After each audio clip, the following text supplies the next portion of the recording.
Hi friends, வீரா சீரியலை பற்றி தான் நம்ம இந்த வீடியோக்குள்ளே பார்க்க போகிறோம். வாங்க நம்ம வீடியோக்குள்ளே போகலாம். வீராவை மணமேடைக்கு அழைச்சிட்டு வராங்க கண்மணி. அப்போ அரவிந்த் பக்கத்தில் உட்கார வைக்கிறாங்க. அப்போ வள்ளி ரொம்பவே சோகத்தோடு இருந்துட்டு இருக்கிறாங்க. என்னதான் இருந்தாலும் சரி தான், மாறனுக்கும் வீராவுக்கும் கல்யாணம் நடக்கும்னு சொல்லி நம்ம எவ்வளோ சந்தோஷப்பட்டோம். மாறன் மட்டும் வீராட்ட உண்மையை சொல்லியிருந்தானா கண்டிப்பாக வீராவே இந்த கல்யாணத்தை தடுத்து நிறுத்தியிருப்பா. ஆனால் இவங்க சொல்லாதனால இந்த கல்யாணம் இது வரைக்கும் வந்துடுச்சு அப்படின்னு சொல்லி ரொம்பவே சோகத்தோடு இருந்துட்டு இருக்கிறாங்க. இங்கே பார்த்தோம்னா கண்மணி ரொம்பவே சந்தோஷப்பட்டுட்டு இருக்கிறாங்க. அப்போ ஐயர் சொல்கிறாங்க, தாலியை கட்டுங்க அப்படின்னு சொல்லிக்கிட்டு தாலியை எடுத்து அரவிந்த் கையில் கொடுக்கவும் அரவிந்த் சந்தோஷத்தோட தாலியை கட்டுறதுக்காக வாராங்க. கரெக்டாக பார்த்தோம்னா மாறன் அரவிந்த் தள்ளிட்டு மாறன் வீரா கழுத்தில் தாலியை கட்டிடுறாங்க. இதை கொஞ்சம் எதிர்பார்க்காத எல்லாருமே அதிர்ச்சி அடைகிறாங்க. அப்போ வள்ளி ரொம்பவே சந்தோஷப்பட்டுட்டு இருக்கிறாங்க. இதை பார்த்துட்டு ஆவேசத்தோட ராமச்சந்திரன் ஓடி வராங்க. மாறா நீ என்ன பண்ணி வச்சிருக்கிற அப்படின்னு சொல்லிட்டு அவர் ஆவேசத்தோடு அவர் ஓடி வரும்போது வள்ளி தடுத்து நிறுத்திடுறாங்க. அண்ணா கொஞ்சம் நீ அமைதியாக இரு அப்படின்னு சொல்லும் போது, என்ன வள்ளி நீ புரிஞ்சுக்காம இந்த மாதிரிலாம் பேசிட்டு இருக்கிற, மாறன் எவ்வளோ பெரிய தப்பு பண்ணி வச்சிருக்கிறான் பார் அப்படின்னு சொல்லி பேசிட்டு இருக்கும்போது கண்மணி அங்கேருந்து ஓடி வராங்க. உனக்கு எவ்வளோ தைரியம் இருந்தா வீரா கழுத்துல நீ தாலியை கட்டுவ, வீரா அவன் தாலியை கட்டிட்டான்னு சொல்லிக்கிட்டு நீ பேசாம இருந்துருதார, அவன் கட்டின தாலியை கழட்டி அவன் முகத்திலே ஏறி அரவிந்த் நீங்க அவன் கழுத்துல தாலியை கட்டுங்க அப்படின்னு சொல்லும் போது அப்போ வள்ளி சொல்றாங்க, என்ன கண்மணி நீ பேசிட்டு இருக்கிற, மாறன் வீரா கழுத்துல கட்டியிருக்க தாலியை கழட்டி வீசணுமா, நீ கொஞ்சமாவது மனசாட்சி இருந்தா இந்த மாதிரிலாம் பேசுவியே, என்ன உனக்கு அறிவே கிடையாது, அவன் கட்டின தாலியை கழட்டி அவன் முகத்தில் வீச சொல்றீங்க, நீ எல்லாம் பொம்பளையா அப்படின்னு சொல்லி கண்ணா பின்னு திட்டவும் அப்போ கண்மணி சொல்றாங்க, என்ன பேசிட்டு இருக்கிறீங்க, மாறனோட அத்தைன்னு சொல்லிட்டு நீங்க இந்த மாதிரிலாம் பேசிட்டு இருக்கிறீங்க அப்படி தானே, ஆனால் மாறன் செய்தது தப்புன்னு சொல்லி உங்களுக்கு கொஞ்சம் கூட புரியலையா என்ன, வீரா கழுத்துல தாலியை கட்டுறதுக்கு இவன் யாரு, அப்போ அரவிந்த் மாப்பிள்ளையே இவன் மாப்பிள்ளையே அப்படிங்கும் போது வள்ளி சொல்றாங்க, இதை வீரா பேசட்டும் நான் அவள்கிட்ட பதில் சொல்றேன், நீ ஒன்று அவளுக்காக நீ பேச வேண்டாம் அப்படிங்கும் போது, ஆமா என் தங்கச்சிக்காக நான் தான் பேசுவேன், வேற யாரு பேசுவாங்க, வீரா நான் சொல்றதை கேளு, அவன் கட்டின தாலியை அவன் முகத்திலேயே தூக்கி வீசு, அரவிந்த் தயவுசெய்து இதெல்லாம் மனசுல வச்சுக்காம நீங்க அவ கழுத்துல திரும்பவும் தாலியை கட்டுங்க அப்படிங்கிறாங்க. இப்படிலாம் பேசிட்டு இருக்கும்போது வீரா மாறன் கிட்ட வராங்க. என்ன மாறா நீ பண்ணி வச்சிருக்கிற, என் கழுத்துல ஏன் சம்மதம் இல்லாம நீ எப்படி தாலி கட்ட முடியும் அப்படின்னு சொல்லி வீரா மாறனை போட்டு திட்டும் போது அங்க நந்தினி ஓடி வராங்க. நந்தினி சொல்றாங்க, மாறன் கட்டினதுதான் சரி, இந்த அரவிந்த் கையால நீ தாலியை வாங்கிப்பியேன்னு சொல்லி நான் ஒவ்வொரு நிமிஷமும் பயத்தோட இருந்துட்டு இருந்தேன், ஆனா கடைசி நேரத்துல மாறன் உன் கழுத்துல தாலி கட்டினார்லா அதுதான் சரியான முடிவு அப்படிங்கிறாங்க. இப்படி சொல்லும் போது வீராக்கு ஒன்றும் புரியாம முழிச்சிட்டு இருக்கிறாங்க. அப்போ ராமச்சந்திரன் கேட்குறாங்க, நீ யாருமா, நீ எதுக்காக இந்த விஷயத்துல நீ தலையிடுற அப்படிங்கும்போது, இந்த நிற்கிறான் அரவிந்த், இவனால நான் நாசமாக்கப்பட்ட பொண்ணு தான் நான் அப்படிங்கிறாங்க.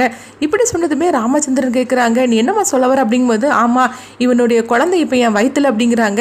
என்ன சொல்ற அப்படின்னு சொல்லி எல்லாருமே அதிர்ச்சி அடைய வரும்போது, இவனால நான் ஏமாத்தப்பட்டேன், இப்போ நான் கர்ப்பமா இருக்கிறேன், அதுக்கு இவன் தான் காரணம் அப்படிங்கும்போது அப்போ அரவிந்த் சொல்றாங்க, இவ சொல்றது எதுவுமே நம்பாதீங்க, இவ யாருன்னு எனக்கு தெரியாது, அநேகமா இவங்கெல்லாம் செட்டப் பண்ணி இவளை கூட்டிட்டு வந்திருக்கணும், இவ சொல்றது எல்லாமே பொய், வீரா நான் சொல்றது கேளு, இவ சொல்றது எல்லாமே பொய் அப்படின்னு சொல்லும் போது, ஆமா நீ சொல்லுவடா சொல்லுவ, இந்தா உனக்கு எனக்கு பழக்கம் ஏற்பட்டு எல்லா ஆதாரமும் என் கையில இருக்கு அப்படின்னு நந்தினி அவங்க ரெண்டு பேரும் சேர்ந்திருந்த எல்லா போட்டோவும் எடுத்து ஆதாரத்தோட காட்டுறாங்க. இதை பார்த்ததுமே எல்லாருமே அதிர்ச்சி அடைகிறாங்க. இவ்வளவு ஐயக்கியத்தனம் பண்ணிட்டு தான் நீ மாப்பிள்ளைன்னு சொல்லிட்டு உட்கார்ந்துருக்கிற அப்படின்னு வீராவோட அம்மா அரவிந்த் போட்டு அவங்க திட்ட ஆரம்பிச்சிருந்தாங்க. அப்ப ராமச்சந்திரன் கேட்கிறாங்க, நீ இவ்வளவு பெரிய பொறுக்கியா இருப்பேன்னு சொல்லி நான் கொஞ்சம் கூட எதிர்பார்க்கவே இல்லை அப்படிங்கிறாங்க. ஒழுங்கு மரியாதை இந்த மண்டபத்துட்டே போயிரு அப்படின்னு சொல்லும் போது அப்ப நந்தினி சொல்றாங்க, நல்ல வேலையா கடைசி நேரத்துல இவர் உன் கழுத்துல தாலி கட்டினார் வீரா, அப்படி மட்டும் கெட்டாம இவன் கட்டியிருந்தாம்னா இவன் ஒன்னையும் நாசம் பண்ணி இருப்பான் அப்படின்னு சொல்லவும், மாறன் உண்மையிலேயே உன் வாழ்க்கையை காப்பாத்தி இருக்காரு அப்படின்னு சொல்லும் போது இப்ப ராமச்சந்திரன் கேட்கிறாங்க, இப்ப நீ சொல்றியம்மா இந்த விஷயத்துல நீ முன்னாடியே சொல்ல வேண்டியதுன்னு அப்படிங்கும்போது, நான் முன்னாடியே சொல்லதுக்காக தான் வந்தேன், ஆனா மாறன் தான் சொல்ல வேண்டாம்னு சொல்லி என்னை தடுத்துட்டாரு அப்படிங்கிறாங்க. எதுக்கு மாறன் இந்த மாதிரிலாம் பண்ணுன அப்படின்னு சொல்லும் போது இப்ப வள்ளி சொல்றாங்க, ஆமா இந்த விஷயம் எனக்கு முன்னாடியே தெரியும், ஆனா நான் சொல்லதுக்காக வந்தேன், ஆனா மாறன் தான் சொல்ல வேண்டாம்னு சொல்லி தடுத்துட்டா அப்படிங்கிறாங்க. எதுக்காக இந்த மாதிரிலாம் பண்ணிட்டு அப்படின்னு சொல்லி கேட்கும்போது மாறன் எதுவுமே பேசாம அமைதியாக இருக்கிறாங்க. அப்ப வீராவோட வாழ்க்கையை கடைசி நேரத்துலயாவது காப்பாத்துன்னு சொல்லி தான் அந்த முடிவை எடுத்துட்டு அப்படின்னு மாறன் சொல்லும் போது அப்ப மாறனை அவங்க கட்டி தெளிவுறாங்க. ராமச்சந்திரன், நீ இவ்வளவு நல்லவனா மாறுவன்னு சொல்லி நான் கொஞ்சம் கூட எதிர்பார்க்கவே இல்லை, நீ வீரா கழுத்துல தாலி கட்டினதுமே எனக்கு உன் மேல கோவம் வந்தது, ஆனா வீராவோட வாழ்க்கையை நீ காப்பாத்தி இருக்கிற அப்படின்னு ராமச்சந்திரன் மாறாவை பார்த்துட்டு ரொம்பவே சந்தோஷப்பட்டுட்டு இருக்கிறாங்க. அப்ப இதெல்லாம் பார்த்துட்டு கண்மணி சொல்றாங்க, ஓஹோ நீங்க தப்பு பண்ணனது இல்லாம இப்ப என்னன்னா அவனுக்கு புகழ்ச்சி எல்லாம் பேசிட்டு இருக்கிறீங்களா, இவன் தாலி கட்டினது பெரிய தப்பு தான், என்னதான் இருந்தாலும் வீராவோட சம்மதம் இல்லாம இவன் தாலி கட்டினது தப்பு தான் அப்படிங்கிறாங்க. அப்ப வள்ளி வீராட்ட சொல்றாங்க, வீரா மாறன் வேணா இந்த மாதிரி தாலி கட்டின சூழ்நிலை வேணா தப்பா இருக்கலாம், ஆனா அவனால கண்டிப்பா உன்னை நல்லபடியான ஒரு வாழ்க்கை உனக்கு கொடுக்க முடியும், அவனை தவிர உனக்கு வேற யாருமே சந்தோஷமான வாழ்க்கையை கொடுக்க முடியாது, அதனால நான் சொல்றது சொல்கிறத கேளு, கண்மணி சொல்ல பேச்சு நீ கேட்காது அப்படிங்கிறாங்க.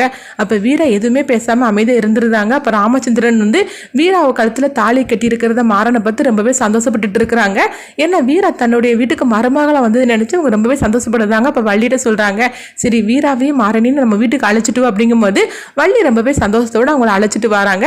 அடுத்து வீட்டுக்கு வந்ததுமே அவங்கள ஆரத்திலாம் எடுத்து அவங்கள உள்ள உட்கார வைக்கிறாங்க. அப்போ ராமச்சந்திரன் வந்து வள்ளி சொல்கிறாங்க, இன்னைக்கு சாந்தி முகூர்த்தத்துக்கு நல்ல நாள், இன்னைக்கெல்லாம் ஏற்பாடு பண்ணிடல அப்படிங்கும்போது எல்லாத்தையும் நீயே பார்த்துக்கோ அப்படின்னு சொல்லி ராமச்சந்திரன் சொல்கிறாங்க. இங்கே பார்த்தோம்னா கண்மணி இதெல்லாம் பார்த்துட்டு ரொம்பவே கோவத்தோடு இருக்கிறாங்க. இவன் வந்து வீராக்கடத்தில் தாலி கட்டினது தப்புன்னு சொல்லி நினச்சிட்டு இருக்கிறேன். இவங்க என்னென்னா சாந்தி முகூர்த்தத்துக்காக எல்லாம் ஏற்பாடு பண்ணுறாங்களா, இது நடக்கவே கூடாது, நடக்கும் விட மாட்டேன் அப்படின்னு சொல்லி ரொம்பவே கோவத்தோடு இருந்துட்டு இருக்கிறாங்க. அடுத்து பார்த்தோம்னா சாந்தி முகூர்த்தத்துக்காக எல்லாம் ஏற்பாடும் பண்ணியிருந்தாங்க. அப்போ வீரா ரூமில் உட்காந்துருக்கும் போது அங்கே மாறன் வராங்க. மாறன் வந்து இப்போ வீராட்ட சொல்கிறாங்க, வீரா என்னை மன்னிச்சிடு, என்னதான் இருந்தாலும் சரி உன் சம்மதம் இல்லாமல் உன் கழுத்தில் தாலி கட்டினது தப்பு தான், ஆனால் உன்னை காப்பாற்றுறதுக்கு எனக்கு வழி தெரியல அப்படிங்கிறாங்க. அப்போ வீரா சொல்கிறாங்க, என் கழுத்தில் என் சம்மதம் இல்லாமல் நீ தாலி கட்டிட்டே இல்லை, இப்போ என்னென்னா சாந்தி முகூர்த்தத்துக்காக நீ வந்திருக்கிறியா அப்படின்னு சொல்லி ரொம்பவே கோவத்தோட திட்டவும். அப்போ மாறன் சொல்கிறாங்க, என்ன வீரா என்னை புரிஞ்சிக்க மாட்டியா அப்படிங்கும்போது, நான் எப்படி புரிஞ்சிக்க முடியும், என்னதான் இருந்தாலும் சரி என் விருப்பம் இல்லாமல் என் கழுத்தில் நீ தாலி கட்டியிருக்கிறேல, அரவிந்த் வந்து மோசமானவனு உனக்கு தெரிஞ்சதில்ல, அப்பவுமே அவனை பற்றின எல்லா உண்மையும் நீ என்கிட்ட சொல்லியிருக்கணும்ல, ஆனால் அதை நினைக்காம அவனை வச்சு பயன்படுத்தி என் கழுத்தில் நீ தாலி கட்டிட்டேல, அது நியாயம் வேறு நீ சொல்லிட்டு இருக்கேல, அந்த நேரத்திலேயே இந்த தாலி கழட்டி உன் முகத்தில் எரிஞ்சிருப்பேன், ஆனால் தாலிக்குன்னு ஒரு மரியாதை இருக்குல்ல, அதனால தான் பேசாம அமைதியாக இருந்து உன் பின்னாடியே நான் வந்தேன், ஆனால் இதெல்லாம் பயன்படுத்தி என் கூட சேர்ந்து வாழ்ந்துடலாம் மட்டும் நீ கனவுகளோட நினைக்காத, எல்லாருக்கும் முன்னாடி தான் நானும் நீயும் புருஷன் பொண்டாட்டி, ஆனால் அந்த ரூமுக்குள்ளே நீ யாரோ நான் யாரோ, அது மட்டும் இல்லாமல் உங்கள் அப்பாவுக்கு நான் மரியாதை கொடுக்குறேன், அந்த மரியாதைக்காண்டா தான் நான் அமைதியாக நான் பேசாமல் நான் வந்துட்டேனே தவிர மற்றபடி நீ கட்டின தாலியை நான் ஒருபோதும் நான் தாலியாகவே நினைக்க மாட்டேன், இது என் கழுத்தில் கட்டின வெறும் கயிறு தான் அப்படிங்கிறாங்க. இப்படிலாம் பேசுகிறத பார்த்துக்கிட்டு மாறன் வந்து ரொம்பவே அதிர்ச்சி அடைகிறாங்க.